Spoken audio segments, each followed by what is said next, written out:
अस्सलाम वालेकुम जी। ਅੱਜ ਜਨਾਬ ਅਸੀਂ ਪਾਰਟ 2 ਦੇ ਵਿੱਚ ਹਾਜ਼ਰ ਹਾਂ ਤੁਹਾਡੇ ਕੋਲ।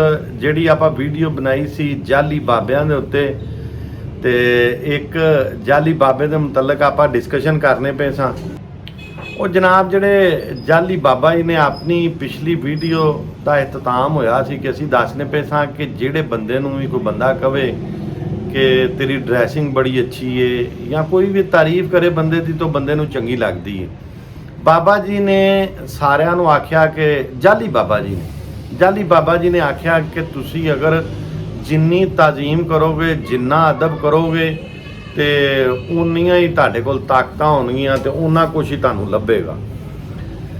अच्छा जी, ਉਹ ਹੁਣ ਸਾਡੇ ਵਾਲਾ ਜਿਹੜਾ ਮੁੰਡਾ ਏ ਉਹ ਵੀ ਇਸ ਚੱਕਰ ਦੇ ਵਿੱਚ ਸੀ, ਅਦਬ ਵਾਲੇ ਚੱਕਰ ਦੇ ਵਿੱਚ।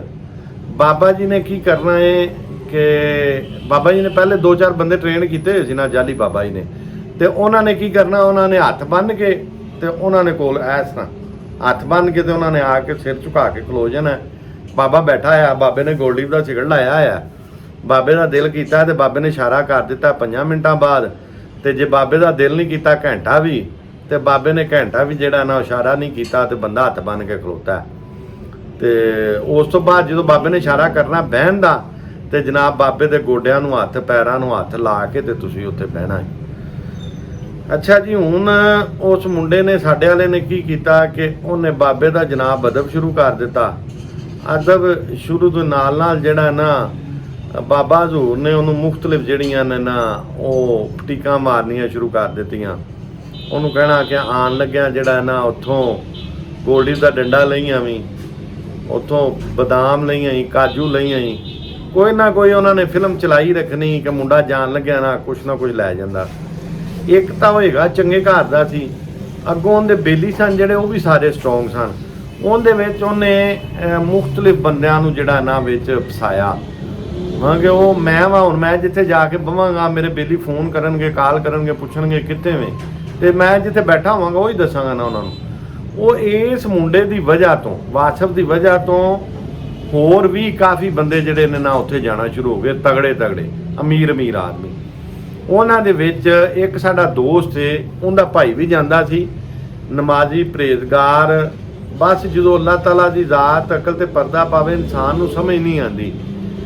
ਅੱਛਾ ਜੀ, ਉਹਦੀ ਗੱਲ ਸੁਣ ਲਓ ਕੀ ਕਰਦਾ। ਜਿਹੜਾ ਮੇਰਾ ਦੋਸਤ ਸੀ, ਉਹਦਾ ਭਾਈ ਜਿਹੜਾ ਸੀ, ਉਹਨੇ ਕਿਹਾ ਜੀ ਕਿ ਮੈਂ ਆਪਣਾ ਜਿਹੜਾ ਮੇਰੀ ਜਿਲਦ ਹੈ ਨਾ, ਇਹ ਜਿਲਦ ਮੈਂ ਕਟਵਾ ਕੇ ਤੇ ਮੈਂ ਚਮੜੇ ਦੀ ਜੁੱਤੀ ਬਾਬੇ ਹਰਾਂ ਨੂੰ ਬਣਵਾ ਕੇ ਦੇਣੀ ਹੈ ਜੀ।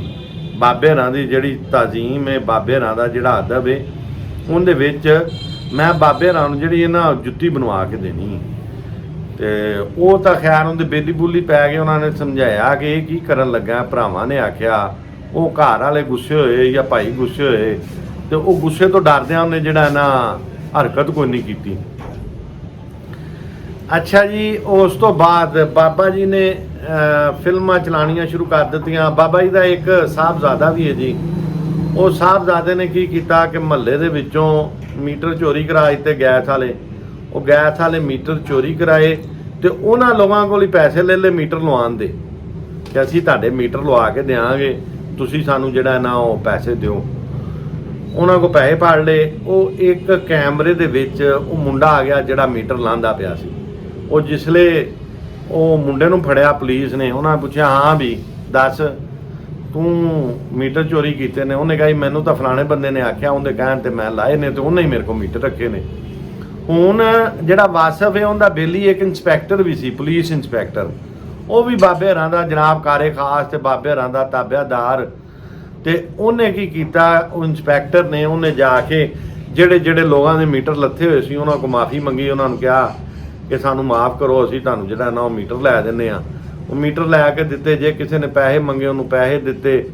ਜੇ ਕਿਸੇ ਕੋ ਮਿੰਤਰਲੇ ਨਾਲ ਰਾਜ਼ੀ ਹੋ ਗਿਆ, ਉਹ ਮਿੰਤਰਲੇ ਨਾਲ ਉਹਨੂੰ ਰਾਜ਼ੀ ਕਰ ਲਿਆ। ਹੁਣ ਇਹ ਸਾਰੀਆਂ ਗੱਲਾਂ ਸੁਣਾਉਣ ਦਾ ਮਕਸਦ ਇਹ ਵੇ ਕਿ ਜਿਹੜੇ ਇਹ ਜਾਲੀ ਬਾਬੇ ਬਣੇ ਹੋਏ ਨੇ, ਉਹ ਜਿਸਲੇ ਬੰਦੇ ਨੂੰ ਆਪਦੇ ਹਿਸਾਰ ਦੇ ਵਿੱਚ ਲੈਂਦੇ ਨੇ ਨਾ, ਉਸ ਤੋਂ ਬਾਅਦ ਫਿਰ ਬੰਦੇ ਦੀ ਅਕਲ ਮਾਊਫ ਹੋ ਜਾਂਦੀ।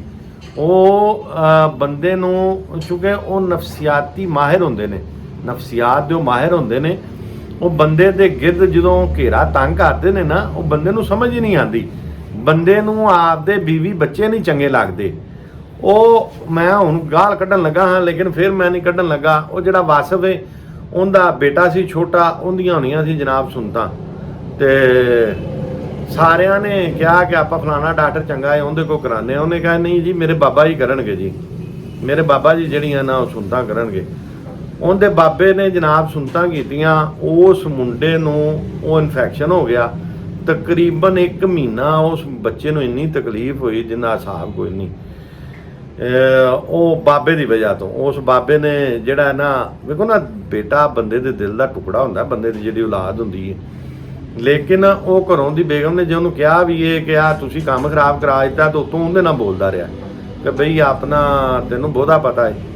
ਲੇਕਿਨ ਚੂੰਕਿ ਉਹ ਆਪ ਫਸਿਆ ਹੋਇਆ ਸੀ, ਆਪ ਜ਼ਿਹਨੀ ਤੌਰ 'ਤੇ ਮਫਲੂਜ ਸੀ, ਉਹ ਇਹਨਾਂ ਚੀਜ਼ਾਂ ਨੂੰ ਸਮਝਦਾ ਨਹੀਂ ਸੀ ਪਿਆ। ਉਹ ਜਾਲੀ ਬਾਬੇ ਨੇ ਜਨਾਬ ਉਹਨੂੰ ਮੁਖਤਲਿਫ ਇੱਕ ਸੱਚ ਮਕਾਨ ਉਹਨੇ ਲੈ ਕੇ ਦਿੱਤਾ ਜੀ, ਉਹਨੂੰ ਕਸੂਰ ਦੇ ਵਿੱਚ ਇੱਕ ਮਕਾਨ ਲੈ ਕੇ ਦਿੱਤਾ। ਉਹਨੂੰ ਕਿਹਾ ਕਿ ਇਸ ਮਕਾਨ ਤੋਂ ਤੈਨੂੰ ਖਜ਼ਾਨਾ ਮਿਲੇਗਾ। ਉਹਨੇ ਉਹ ਵੀ ਮੇਰਾ ਪਤਾ ਨਹੀਂ 70 ਕੇ 80 ਲੱਖ ਦਾ ਮਕਾਨ ਲਿਆ ਖਜ਼ਾਨੇ ਦੇ ਚੱਕਰਾਂ ਦੇ ਵਿੱਚ ਨਾ। ਉਹ ਪਹਿਲੇ ਤਾਂ ਉਹਨੂੰ ਲਾਇਆ ਬੱਚੇ ਨੂੰ ਇਸ ਪਾਸੇ ਕਿ ਤੈਨੂੰ ਖੁਫੀਆ ਤਾਕਤਾਂ ਮਿਲ ਜਾਣਗੀਆਂ, ਫਿਰ ਉਹਨੂੰ ਲਾ ਦਿੱਤਾ ਖਜ਼ਾਨੇ ਵਾਲੇ ਪਾਸੇ ਕਿ ਤੈਨੂੰ ਖਜ਼ਾਨਾ ਮਿਲੇਗਾ, ਤੂੰ ਇਹ ਮਕਾਨ ਲੈ ਲੈ। ਅੱਛਾ ਜੀ, ਉਹ ਮਕਾਨ ਲੈ ਲਿਆ ਜੀ ਉਹਨੇ 70 ਲੱਖ ਰੁਪਏ ਦਾ। ਅੱਗੋਂ ਜਾਲੀ ਬਾਬੇ ਨੇ ਕੀ ਕੀਤਾ, ਉਹਨੇ ਕਿਹਾ ਕਿ ਇਹ ਜਿੰਨੀਆਂ ਦਰਵਾਜ਼ੇ ਨੇ, ਖਿੜਕੀਆਂ ਨੇ, ਉਹ ਮਕਾਨ ਬਣਿਆ ਹੋਇਆ ਸੀ ਕਾਫੀ ਪੁਰਾਣਾ, ਤੇ ਉਹਨੇ ਕਿਹਾ ਇਹਨੂੰ ਆਪਾਂ ਪੁਰਾਣੇ ਤਰੀਕੇ ਨਾਲ ਹੀ ਤਿਆਰ ਕਰਨਾ ਹੈ। ਬਾਬੇ ਹੋਰਾਂ ਨੇ ਜਨਾਬ 70 ਲੱਖ ਰੁਪਈਆ ਉਹਦਾ ਉੱਤੇ ਲਵਾ ਦਿੱਤਾ ਹੋਣਾ, ਕਿਉਂਕਿ ਉਸ ਦੌਰ ਦੇ ਸ਼ੀਸ਼ੇ, ਉਸ ਤਰ੍ਹਾਂ ਦੀ ਲੱਕੜੀ, ਮੁਖਤਲਿਫ ਚੀਜ਼ਾਂ ਜਿਹੜੀਆਂ ਨੇ ਨਾ, ਉਸੇ ਤਰੀਕੇ ਨਾਲ ਉਹਨਾਂ ਨੇ ਲੈ ਕੇ ਲਾਈਆਂ। ਉਹ ਖਜ਼ਾਨੇ ਵਾਲੀ ਗੱਲ ਫਿਰ ਪਿਛਾ ਰਹਿ ਗਈ। ਬਾਬੇ ਨੇ ਇਹ ਵੀ ਆਖਿਆ ਕਿ ਉਸ ਮਕਾਨ ਦੀ ਬਚਤ ਦੇ ਵਿੱਚੋਂ 25% ਹਿੱਸਾ ਵੀ ਤੂੰ ਮੈਨੂੰ ਦੇਣਾ ਹੈ। ਤੇ ਉਹ ਚੁੱਕੇ ਉਹ ਵੇਖ ਹੀ ਨਹੀਂ ਸੀ ਸਕਦਾ। ਇੱਕ ਤਾਂ ਪਹਿਲੇ ਲਿਆ ਉਹ ਮਹਿੰਗਾ ਸੀ, 25 ਲੱਖ ਵਾਲਾ ਲਿਆ 70 'ਚ ਸੀ, ਤੇ ਉੱਤੋਂ 70 ਉਹਦੇ ਉੱਤੇ ਲਵਾ ਦਿੱਤਾ, ਤੇ ਉਹ ਸੇਲ ਕਿੱਥੋਂ ਹੋਣਾ ਸੀ।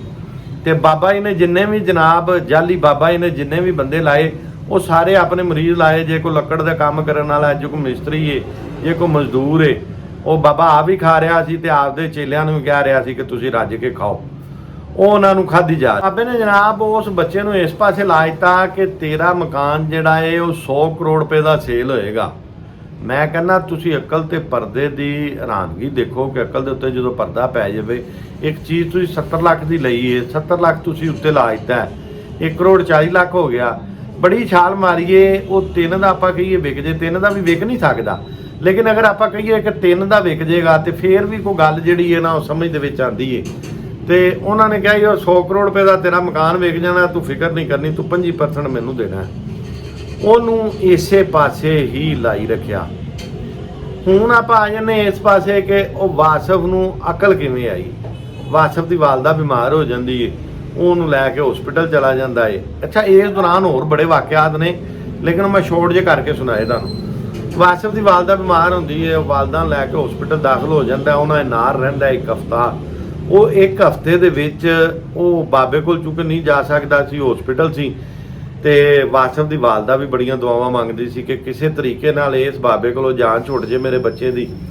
ਤੇ ਉਹ ਮਾਂ ਦੀ ਖਿਦਮਤ ਕਰਦਾ ਪਿਆ ਸੀ।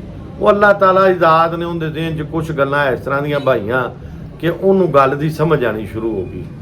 ਉਹਨੇ ਬਾਬੇ ਦੇ ਪੁੱਤਰ ਨੇ ਉਹ ਕਿਸੇ ਦਾ ਫਰਾਡ ਮਾਰਿਆ ਸੀ, ਕਿਸੇ ਦੇ ਪੈਸੇ ਦੇਣੇ ਸੀ। ਇਹਨੇ ਆਪਣੇ ਵਾਲੇ ਮੁੰਡੇ ਵਾਸਿਫ ਨੇ ਕੀ ਕੀਤਾ, ਉਹਨੂੰ ਆਖਿਆ ਕਿ ਆਪਾਂ ਕਮੇਟੀ ਪਾਉਂਦੇ ਹਾਂ।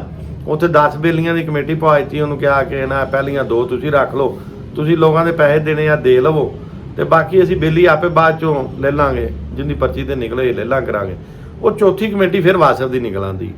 ਉਹ ਜਿਸਲੇ ਵਾਸਿਫ ਦੀ ਚੌਥੀ ਕਮੇਟੀ ਨਿਕਲਦੀ ਏ ਤੇ ਬਾਬਾ ਫਿਰ ਫੋਨ ਕਰ ਦਿੰਦਾ, ਕਿਆ ਨਾ ਮੇਰੇ ਮੁੰਡੇ ਨੂੰ ਪੈਸੇ ਦੇ ਦੇ, ਉਹਨੂੰ ਚਾਹੀਦੇ ਨੇ।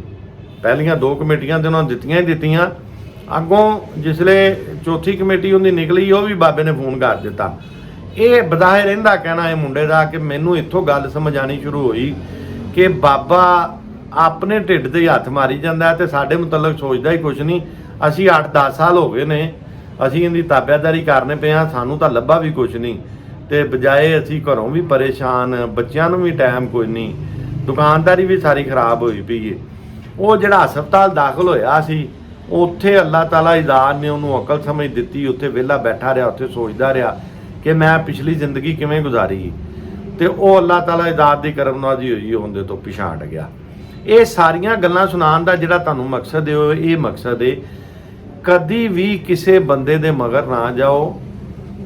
ਤੁਹਾਨੂੰ ਅੱਲਾਹ ਤਾਲਾ ਦੀ ਜ਼ਾਤ ਨੇ ਇੱਕ ਮਾਂ ਔਰ ਬਾਪ ਇੱਕ ਐਸੀ ਚੀਜ਼ ਦਿੱਤੀ ਹੈ ਕਿ ਜਿੰਦੀ ਖਿਦਮਤ ਕਰਕੇ ਤੁਸੀਂ ਵਲੀ ਬਣ ਸਕਦੇ ਜੇ। ਦੁਨਿਆਵੀ ਲਿਹਾਜ਼ ਤੇ ਤੁਹਾਨੂੰ ਹਰ ਤਰ੍ਹਾਂ ਦੀ ਆਸਾਨੀ ਲੱਭ ਸਕਦੀ ਹੈ ਔਰ ਆਖਰਤ ਦੇ ਵਿੱਚ ਵੀ ਜਿਹੜਾ ਬੰਦਾ ਆਪਣੇ ਵਾਲਿदैन ਦੀ ਕਦਰ ਕਰੇਗਾ, ਖਿਦਮਤ ਕਰੇਗਾ, ਉਹਦੀ ਦੁਨੀਆ ਵੀ ਸਵਰ ਜਾਂਦੀ ਹੈ ਔਰ ਆਖਰਤ ਵੀ ਸਵਰ ਜਾਂਦੀ ਹੈ। ਤੇ ਮੇਰੀ ਰਿਕੁਐਸਟ ਹੈ ਸਾਰੇ ਸੁਣਨ ਵਾਲਿਆਂ ਅੱਗੇ ਕਿ ਜਿੰਨੇ ਵੀ ਸਾਡੇ ਦੋਸਤ ਨੇ ਇਹਨਾਂ ਚੀਜ਼ਾਂ ਤੋਂ ਦੂਰ ਰਹੋ। ਉਹਨਾਂ ਲੋਕਾਂ ਤੋਂ ਅਗਰ ਤੁਹਾਨੂੰ ਕੋਈ ਬੰਦਾ ਇਹੋ ਜਿਹੀ ਗੱਲ ਵੀ ਸੁਣਾਉਂਦਾ, ਅੱਜ ਕੱਲ੍ਹ ਮੈਂ ਬਹੁਤ ਜ਼ਿਆਦਾ ਦੇਖਿਆ ਹੈ ਕਿ ਲੋਕ ਕਾਲੇ ਇਲਮ ਦੀਆਂ ਉਹ ਇਸ ਤਰ੍ਹਾਂ ਦੀਆਂ ਮੁਖਤਲਿਫ ਬਾਬਿਆਂ ਵਾਲੀਆਂ ਗੱਲਾਂ ਸੁਣਾਉਣੀਆਂ ਸ਼ੁਰੂ ਕਰ ਦਿੰਦੇ ਨੇ। ਅਗਰ ਕੋਈ ਬੰਦਾ ਤੁਹਾਨੂੰ ਗੱਲ ਵੀ ਸੁਣਾਉਂਦਾ ਪਿਆ ਉਹਦੇ ਕੋਲ ਜਾਨ ਛਡਾਇਆ ਕਰੋ, ਉਹਦੀ ਗੱਲ ਨੂੰ ਇਗਨੋਰ ਕਰਕੇ ਤੇ ਆਪਣੇ ਕੰਮ ਵੱਲ ਤੋਜੋ ਦਿੱਤੀ। ਨਮਾਜ਼ ਪੜੋ, ਰੋਜ਼ਾ ਰੱਖੋ, ਜ਼ਕਾਤ ਦਿਓ, ਇਸਲਾਮ ਦੇ ਜਿੰਨੇ ਅਰਕਾਨ ਨੇ ਉਹ ਪੂਰੇ ਕਰੋ। ਮਤ ਕਿਸੇ ਬਾਬੇ ਬੂਬੇ ਵੱਲੇ ਜਾਓ, ਇਹਨਾਂ ਨੇ ਤਾਂ ਜਨਮ 'ਚ ਜਾਣਾ ਹੀ ਜਾਣਾ, ਨਾਲ ਤੁਹਾਨੂੰ ਵੀ ਲਿਜਾਣਾ ਹੈ। ਜਾਲੀ ਬਾਬਿਆਂ, ਅਸੀਂ ਜਾਲੀ ਬਾਬਿਆਂ ਦਾ ਨਾਂ ਦਿੱਤਾ ਇਹਨਾਂ ਨੂੰ।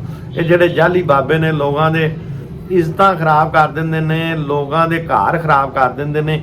ਇਹਨਾਂ ਤੋਂ ਜਿੰਨਾ ਬਚ ਸਕਦੇ ਜੋ ਨਾ ਬਚੋ। ਅਸੀਂ ਮਜ਼ੀਦ ਤੁਹਾਡੇ ਵਾਸਤੇ ਇੱਕ ਹੋਰ ਸਾਡੇ ਕਸੂਰ ਦਾ ਹੀ ਵਾਕਿਆ ਹੈ। ਬੰਦਾ ਤੇ ਕਾਨੇ ਦਾ ਸੀ ਲੇਕਿਨ ਉਹਦੇ ਨਾਲ ਫਰਾਡ ਇੱਥੋਂ ਦਾ ਹੋਇਆ ਹੈ, ਉਹ ਸੋਨਾ ਲੱਭਦਾ ਰਿਹਾ। ਉਹਦੀ ਨੈਕਸਟ ਵੀਡੀਓ ਅਸੀਂ ਬਣਾ ਕੇ ਤੁਹਾਨੂੰ ਦਿਆਂਗੇ। ਜਿੰਨੇ ਵੀ ਮੇਰੇ ਦੋਸਤ ਨੇ ਮੇਰੇ ਚੈਨਲ ਨੂੰ ਜ਼ਿਆਦਾ ਤੋਂ ਜ਼ਿਆਦਾ ਸਬਸਕ੍ਰਾਈਬ ਕਰਿਆ ਕਰੋ ਤਾਂ ਕਿ ਆਪਣੇ ਫੋਲੋਵਰ ਵੱਧ ਸਕਣ ਔਰ ਆਪਣੀ ਜਿੰਨੇ ਵੀ ਪੰਜਾਬੀ ਭਰਾ ਜਿੱਥੇ ਇੱਥੇ ਬੈਠੇ ਉਹਨਾਂ ਤੱਕ ਆਪਣੀ ਗੱਲ ਪਹੁੰਚ ਸਕੇ।